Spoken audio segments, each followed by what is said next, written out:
In this video, we'll show you how to replace the spool and spool cover on your GREENWORKS dual-line auto-feed string trimmer.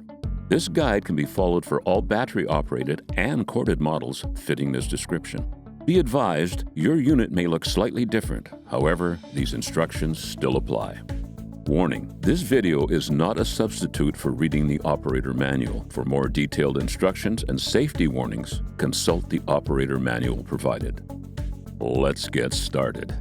Before performing maintenance, the power source must be disconnected. Rest the unit on a flat surface with the trimmer head facing up. Push the spool cover tabs on the sides of the trimmer head in and up at the same time. Please note, this may require a significant amount of pressure. Remove the spool cover and empty spool.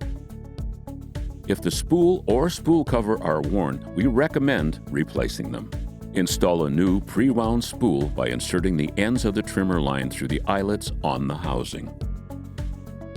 Place the replacement spool in the housing.